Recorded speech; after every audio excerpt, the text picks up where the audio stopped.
नमस्कार। प्रादेशिक समाचार के साथ मैं सानू शर्मा। कल 10वां अंतर्राष्ट्रीय योग दिवस मनाया जाएगा। प्रधानमंत्री नरेंद्र मोदी श्रीनगर में योग सत्र में भाग लेकर योग दिवस समारोह की अगुवाई करेंगे। अरुणाचल प्रदेश में भी योग दिवस विभिन्न स्थानों पर योग सत्र की श्रृंखला के साथ मनाया जाएगा, जिसमें विभिन्न आसन, प्राणायाम और ध्यान तकनीकों का प्रदर्शन किया जाएगा। संयुक्त राष्ट्र द्वारा 2014 में स्थापित अंतर्राष्ट्रीय योग दिवस शारीरिक स्वास्थ्य लाभ, मानसिक कल्याण और योग की प्राचीन प्रथा पर केंद्रित है। योग खुशी का प्रवास द्वार है और स्वस्थ मन का रहस्य है। यह एक समग्र अभ्यास है जो ताकत और लचीलापन बढ़ाता है और तनाव कम करता है। सूचना और प्रसारण मंत्रालय ने एक सोशल मीडिया पोस्ट में कहा कि योग की परिवर्तनकारी शक्ति में डूब जाएं और इस प्राचीन भारतीय परंपरा के माध्यम से अपने जीवन की गुणवत्ता को बढ़ाएं। इस वर्ष की थीम है स्वयं और समाज के लिए योग।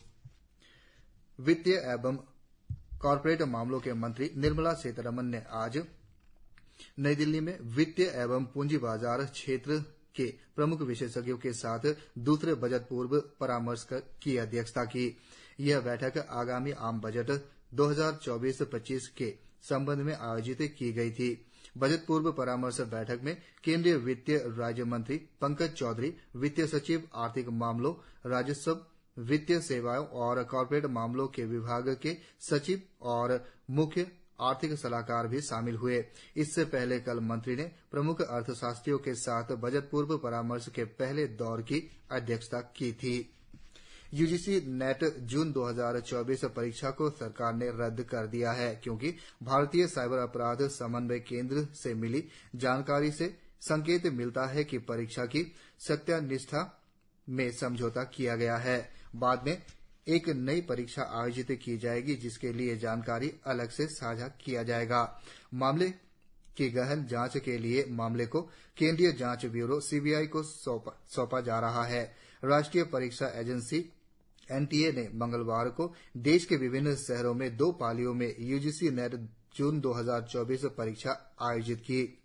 नीट यूजी परीक्षा 2024 से संबंधित मामलों में ग्रेस मार्क से संबंधित मुद्दों को पहले ही पूरी तरह से सुलझा लिया गया है।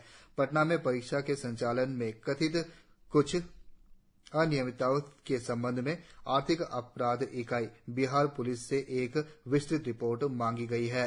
इस रिपोर्ट के मिलने पर सरकार आगे की कार्रवाई करेगी। मुख्यमंत्री पेमा खांडू ने कहा है कि नागरिकों की सुरक्षा और भलाई सुनिश्चित करना उनकी सरकार की सर्वोच्च प्राथमिकता है।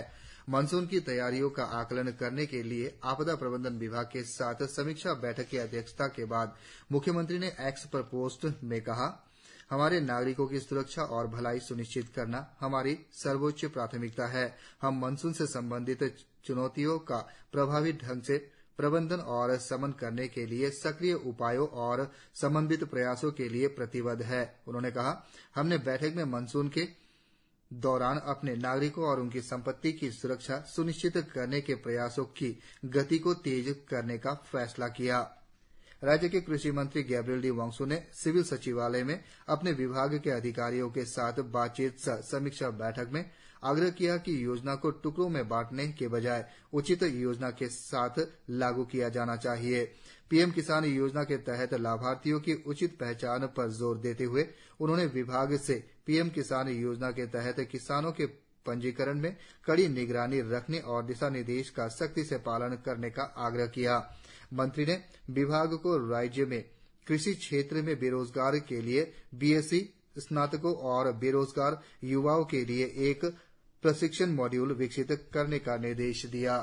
भारतीय वनस्पति सर्वेक्षण के अरुणाचल प्रदेश क्षेत्रीय केंद्र के शोधकर्ताओं की एक टीम ने अरुणाचल प्रदेश के वेस्ट कामेंग जिले के मंडला क्षेत्र में एक नई वनस्पति प्रजाति की खोज की है। इसे पेट्रोकोस्मिया अरुणाचलिस नाम दिया गया है। यह महत्वपूर्ण खोज वनस्पति विविधता में इजाफा करती है और अरुणाचल प्रदेश की समृद्ध वनस्पतियों को रेखांकित करता है। एनपीपी, पीपीए और निर्दलीय विधायकों के बाद अब भाजपा के नेतृत्व वाले राष्ट्रीय जनतांत्रिक गठबंधन की सहयोगी राष्ट्रवादी कांग्रेस पार्टी अजित पवार के विधायकों ने अरुणाचल प्रदेश में पेमा खांडू के नेतृत्व वाले भारतीय जनता पार्टी सरकार को अपना बिना शर्त समर्थन दिया है। इस संबंध में एनपीपी विधायकों निक कामेन, लिखा सोनी और तोको तातुंग ने बुधवार को मुख्यमंत्री पेमा खांडू से मुलाकात कर उन्हें अपना समर्थन पत्र सौंपा। इसी के साथ ये समाचार बुलेटिन समाप्त हुआ। नमस्कार।